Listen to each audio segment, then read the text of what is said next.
오늘날 러시아에서는 여성 심리분석가를 찾기 매우 어렵고, 마찬가지로 심리학과 사회학 전공자도 그다지 많지 않습니다. 그 원인은 소련 정권이 세워진 1920년대까지 거슬러 올라갑니다. 마르크스주의의 강력한 영향을 받는 볼셰비키 혁명은 새로운 사회에 걸맞는 새로운 인간형을 제시하려 하였습니다. 이는 개성을 하찮게 여기며 개인의 감정에 초연한 인간이자 동시에 소련이라는 거대한 기계의 부품으로 봉사하는 것에 자부심을 느끼는 인간을 의미합니다. 따라서 1925년 모스크바 대학의 심리학회가 해산되었고, 지그문트 프로이트와 같은 선구적 사상가들의 저작도 제한구역에 보관되었습니다. 1931년까지 사실상 러시아 모든 대학에서 인문학과 사회과학은 엄격한 검열을 받았습니다. 물론 이 같은 혹독한 분위기는 1960년대 완화되어 1960년대 후반에는 심리학과 인문학이 모스크바 대학에 다시 돌아오기에 이르렀습니다. 하지만 수십 년간 최신 연구자료를 접하기 어려웠기에 러시아 교수들은 당대의 학문 경향을 따라갈 수 없었습니다. 나아가 인문학, 심리학, 사회과학의 부실은 1980년대 말에서 1990년대에 이르는 거대한 혼란을 만드는 데 일조하였습니다. 일례로 세계 대부분의 정부는 사회학적 지식을 바탕으로 정책 방향을 결정합니다. 특히 설문조사를 통해 국민들이 원하는 바와 행동 양식을 추정하여 정책에 반영하고 있습니다. 하지만 놀랍게도 소련은 1987년 이전까지 이러한 설문조사를 실시한 적이 없습니다. 뒤늦게 조사를 하고자 하였으나 비교할 데이터도 질문 항목을 만드는 지식도 없었기에 쉽지 않았습니다. 이러한 사회학적 지식의 부족은 마침내 1980년대 중반 기존의 공포 통치를 버리고 개혁을 시도하였던 고르바초프의 발목을 잡았습니다. 아울러 지도자조차 자신의 사회를 이해하지 못하던 가운데 행해진 개혁은 공산주의 체제를 붕괴시키며 막대한 정치적 심리적 충격을 주었습니다. 고르바초프의 개혁은 재건의 의미를 지닌 페레스트로이카로 알려져 있습니다. 그는 야코브레프에게 개혁 정책의 이론을 맡겼는데, 이는 페레스트로이카의 세부 사항을 정리하고 국민들에게 참여를 촉구하는 고단한 임무를 의미하였습니다. 야코브레프는 일찍이 1970년대 소련 체제를 비판하였다는 이유로 캐나다에서 망명 생활을 하였고, 그렇기에 개혁파 고르바초프와 통하는 바가 있었습니다. 하지만 두 사람이 야심차게 시작한 개혁 정책은 정작 소련 정부 내에서 충분한 지지를 받지 못하였고 이에 형편없는 성과만을 낳았습니다. 대부분의 관료들은 페레스트로이카에 저항하였으며 혹은 공산당 정권이 무너질 것을 우려하는 데 급급하였습니다. 다수의 정부 관료들은 기존의 공산당 체제 하에서 경력을 쌓아왔기에 그것을 흔들 수 있는 어떠한 변화도 원하지 않았습니다. 혹은 모스크바 당 조직의 수장이었던 옐친과 같이 페레스트로이카를 이용하여 정치적 경쟁자들을 제거하려는 이기적인 목적에 몰두하였을 뿐입니다. 그럼에도 야코브레프는 페레스트로이카가 개혁 초기의 혼란을 이겨내고 결국은 성공을 거두리라는 희망을 가졌습니다. 더욱이 공산당 혹은 소련 체제가 얼마 후에 완전히 무너지리라고는 의심조차 하지 않았습니다. 한편 개혁의 바람이 불어오는 가운데 사회학 연구자들은 변혁의 시대에 부합하는 새로운 인간형을 제시하고 아울러 국가의 사회경제적 문제를 해결할 방법을 찾고자 하였습니다. 무엇보다도 대중적 설문조사를 통해 오늘날의 소비에트형 인간은 누구인가? 를 물었습니다. 일찍이 1969년 러시아 언론인 안드레이 아말릭은 소련이 1984년까지 살아남을 수 있을까? 라는 에세이를 썼다는 이유로 감옥에 갇혔습니다. 물론 아말릭의 대답은 살아남기 어렵다 였습니다. 마르크스주의도 러시아 전교회도 대중의 마음을 확고히 사로잡지 못하였고 하나의 견고한 신념 체계가 없기에 소련 체제가 오래가기 어렵다고 진단하였던 것입니다. 흥미롭게도 1988년 사회학센터에서 행한 설문조사도 유사한 결론을 얻어냈습니다. 마르크스주의나 레닌주의에서 삶의 해법을 찾는 이는 5.6%에 불과하였으며 젊은이들은 공산주의가 아닌 개인주의 성향을 드러냈기 때문입니다. 소비에트형 인간은 소련의 붕괴와 함께 사라지는 것처럼 보였습니다. 1991년 8월 19일 보리스 옐친과 겐나디 야나예프 사이에 치열한 대치가 시작되었습니다. 부통령 겐나디 야나예프를 비롯한 보수파들이 일으킨 8월 쿠데타가 소련 체제를 근본부터 뒤흔들었기 때문입니다. 야나예프 세력은 크리미아에서 고르바초프를 인질로 잡았습니다. 그러나 시민들의 저항 속에서 쿠데타는 실패로 돌아가고 마침내 돌아온 고르바초프는 충격적인 결단을 내렸습니다. 공산당을 사실상 해산시켰던 것입니다. 얼마 지나지 않아 고르바초프 자신도 사임하였고 옐친이 새롭게 국가 권력을 장악하였습니다. 소련의 붕괴 속에서 러시아 국민들은 혼란에 빠졌으며 긴장과 우울이 그를 뒤따랐습니다. 옐친이 권좌에 오를 무렵 소련 제국의 어디까지가 러시아의 영토인지를 둘러싼 혼선이 발생하였습니다. 리투아니아와 같은 발틱 국가들은 목숨을 걸고 독립을 외쳤으나 칼라닌그라드와 같이 러시아에 남고자 하는 지역도 없지 않았습니다. 더욱이 한동안 러시아와 주변 지역에서 여전히 소비에트 루블을 통화로 사용하고 여행 시에도 소련 여권을 이용하였기에 혼란은 한층 심해졌습니다. 동시에 루블화의 가치가 폭락하는 가운데 사기업이 합법화되었으며 민영화 또한 활발하게 진행되었습니다. 정치적, 경제적, 사회적 변화는 많은 이들에게 심리적 충격을 안겼으니 이는 권위주의적 지도자의 대두에 유리한 환경이기도 하였습니다.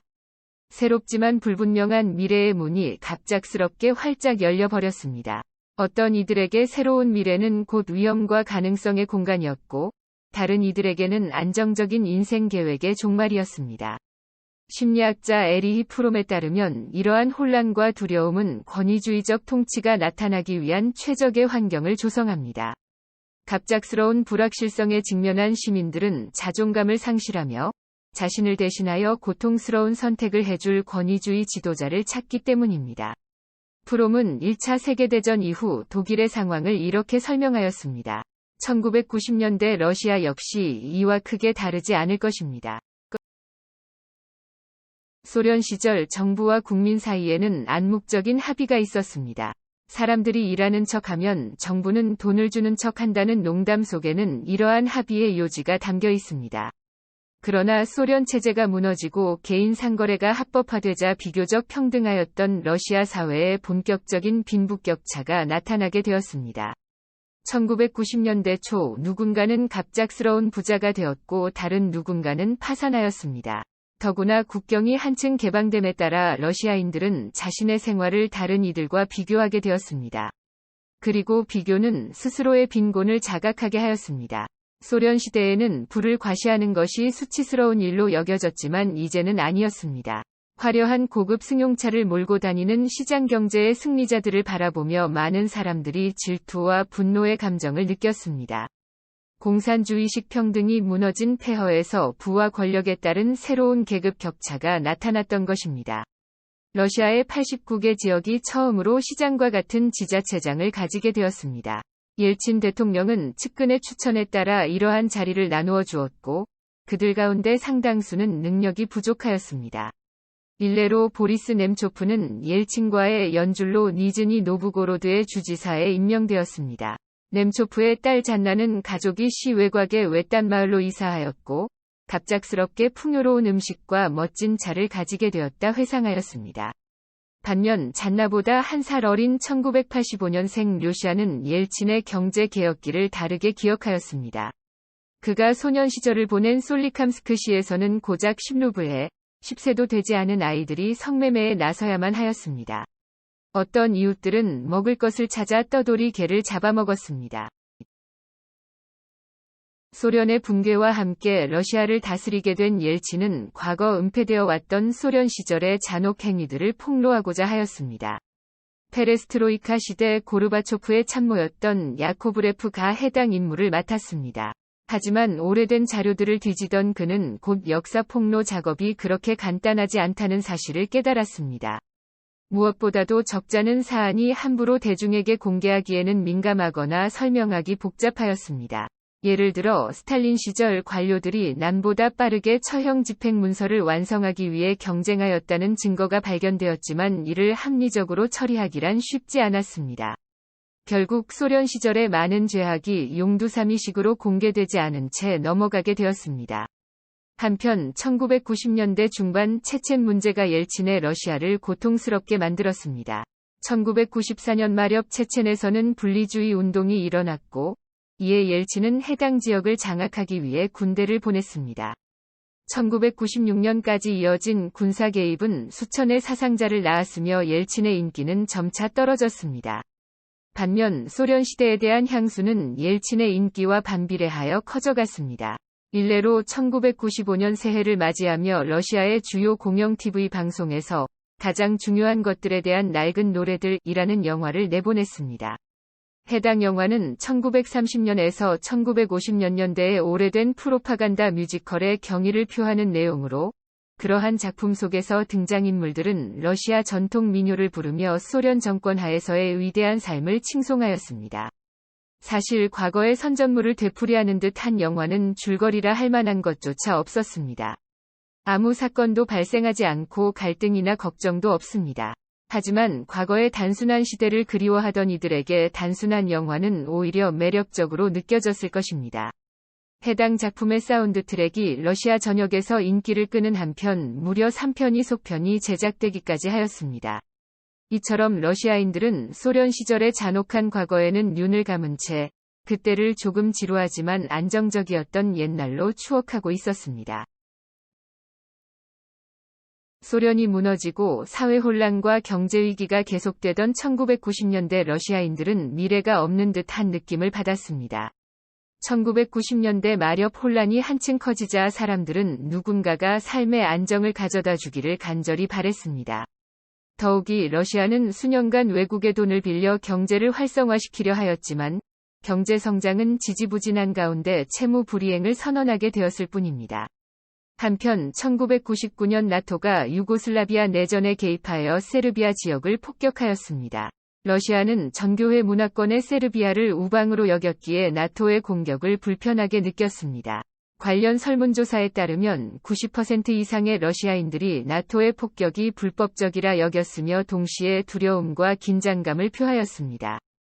1999년 8월과 9월에는 체첸 지역에서 재차 군사작전이 행해졌고, 그 와중에 아파트 폭탄 테러로 300명가량의 러시아 주민이 목숨을 잃었습니다.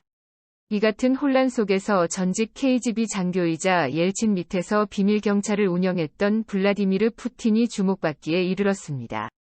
그는 아파트 폭탄 테러 사건에 대하여 범인들을 신속하고 단호하게 처리하겠다는 입장을 밝혔습니다. 그동안 우유부단하고 무기력한 모습을 보여왔던 옐친에 실망했던 러시아 국민들은 푸틴의 강경한 태도에 깊은 인상을 받았습니다. 이제서야 러시아의 안정을 되돌려줄 강력한 권력자가 나타난 것처럼 보였습니다. 마침내 1999년 8월 푸틴은 총리가 되었고, 얼마 지나지 않아 옐친의 뒤를 이은 러시아 대통령 자리에 올랐습니다. 보수적인 러시아 사회에서 동성애자들은 혐오와 조롱 그리고 폭력의 대상이 되었습니다.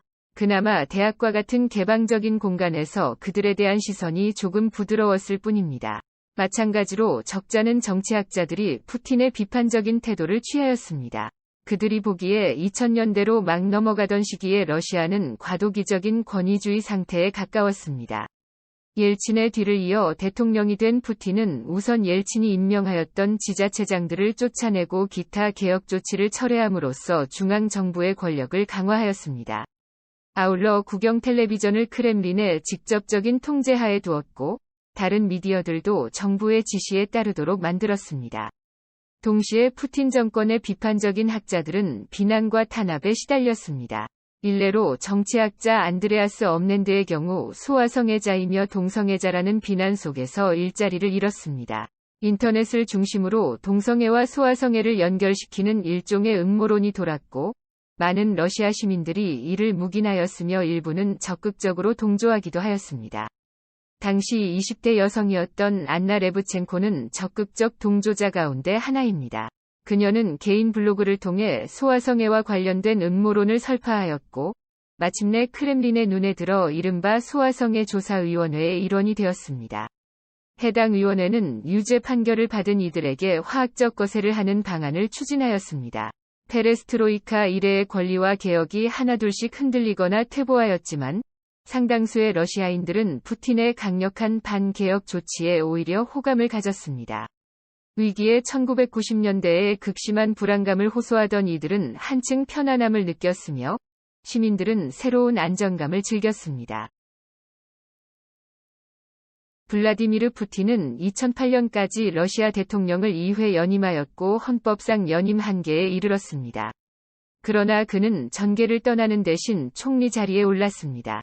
이러한 행보는 일각의 비판을 받았지만 푸틴에 대한 대중적인 인기는 여전히 높았습니다. 심지어 역사상 가장 위대한 러시아인을 묻는 설문조사에서 무려 5위를 차지하였을 정도입니다. 더욱 놀라운 것은 스탈린의 순위였습니다. 1989년에는 겨우 12%의 러시아인이 스탈린의 표를 던졌으나 2003년에는 3위로 뛰어올랐습니다. 설문조사를 실시한 러시아 사회학자들은 러시아 국민들이 위대함과 권력자를 동일시하는 경향이 있음을 우려하였습니다. 나아가 국적을 떠나 위대한 인물을 묻는 조사에서 히틀러와 나폴레옹을 드는 러시아인이 적지 않았습니다. 물론 한편으로는 푸틴의 헌법 왜곡과 시민적 권리의 탄압을 염려하는 이들도 있었습니다. 특히 2004년 우크라이나의 봉기와 미국에서 일어난 점령운동의 영향을 받은 민권운동가들은 2011년에서 2013년 사이 러시아 전역에 걸쳐 많은 조직을 결성하였습니다. 이들은 유년기에 소련의 해체를 겪었으며 안정을 대가로 독재를 받아들이기를 거부하였습니다. 특히나 다음 선거에서 푸틴에게 대통령 권력을 다시 넘기겠다는 2011년 메드베데프 대통령의 발언이 많은 분노를 불러일으켰습니다. 그리고 실제로 푸틴은 다시 대통령이 되었고 전임 대통령 메드베데프는 총리 역할을 맡았습니다. 국가의 최고 지도자 자리를 놓고 권력자들이 노골적인 쇼를 벌인 셈입니다. 부정부패를 숨길 생각조차 하지 않을 정도로 뻔뻔한 행동이었습니다. 2011년의 부패 반대 시위는 곧 당국의 탄압을 받았지만 시위 참가자들은 오히려 서로를 도우며 연대를 다졌습니다. 일부 활동가들은 대통령 선거가 있던 2012년 3월에도 시위에 나섰습니다. 심지어 푸틴의 대통령 취임식이 열리던 날에도 시위는 끊이지 않았습니다. 이는 푸틴의 권위주의에 반대하는 목소리가 얼마나 큰지, 그리고 크렘린의 탄압이 얼마나 강경한지를 함께 보여주었습니다. 대통령 취임식의 푸틴 반대 시위는 볼로트나야 광장에서만 열도록 허가되었습니다. 광장 자체는 넓었지만 출구와 입구가 모두 제한되어 있으므로 당국이 얼마든지 참가자를 감시하거나 잡아둘 수 있는 장소였습니다.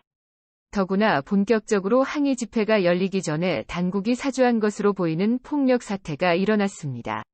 연막탄을 지닌 소수 집단이 광장에 난입하여 혼란을 일으켰던 것입니다. 평화로운 연좌 농성을 준비하던 24명의 항의자들을 체포하기 위해 8,000명의 무장 병력이 투입되었고 시위 현장의 혼란을 구실로 그들에게 진압봉을 휘둘렀습니다. 이렇게 푸틴의 새로운 임기는 탄압으로 시작되었으니 크렘린은 더 이상의 저항을 봉쇄하고자 활동가들을 엄중하게 기소하였습니다. 아울러 푸틴 정권 하에서 성소수자들의 권리도 한층 악화되었습니다. 크렘린은 동성애 탄압을 일조의 정치적 무기로 사용하였으며 키셀료프와 같은 친정부 성향의 언론인들은 공개적으로 TV에 출연하여 동성애 선전을 금지해야 한다고 외쳤습니다. 숨을 죽이며 살아가던 동성애자들은 희망을 잃고 좌절할 수밖에 없었습니다. 러시아의 성소수자 탄압은 비단 일부 권력자들의 문제만은 아닙니다.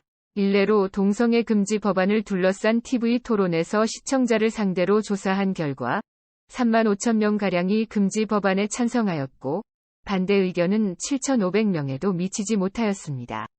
성소수자들은 러시아 시민들의 이성을 믿으려 했지만 상황은 한층 악화되어 동성애자들에 대한 사적 폭력이 난무하기에 이르렀습니다.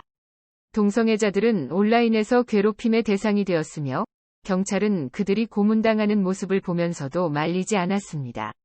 이제 동성애를 처벌하는 법률이 제정되는 것은 시간 문제였습니다. 2013년 5월에는 블라드 토로노보이라는 성소수자 청년이 돌에 머리를 맞아 죽는 사건이 일어났습니다. 범인들은 그의 엉덩이에 맥주병을 꽂고 불을 붙이며 고문한 끝에 잔혹하게 살해하였습니다.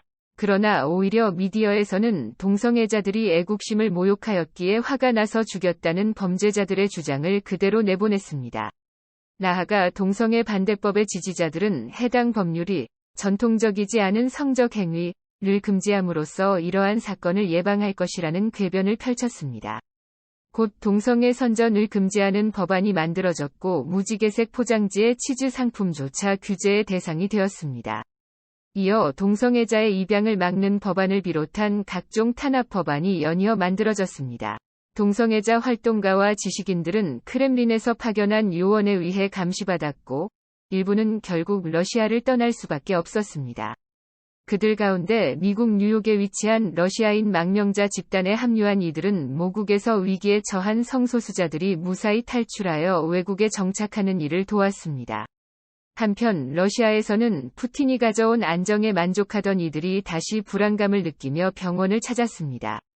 심리치료사들은 환자들의 공황 발작이 혹독해지는 사회 분위기와 연관이 있지 않나 우려하였습니다. 실제로 오늘날 러시아의 상황은 그다지 안정적이라 보기 어렵습니다. 어쩌면 러시아야말로 국가 차원의 죽음 충동에 시달리는지도 모릅니다. 견디기 어려운 충격을 겪은 생존자가 자기 파괴적인 감정에 시달리는 것처럼 러시아 사회도 스스로를 해치는 길을 걷고 있습니다.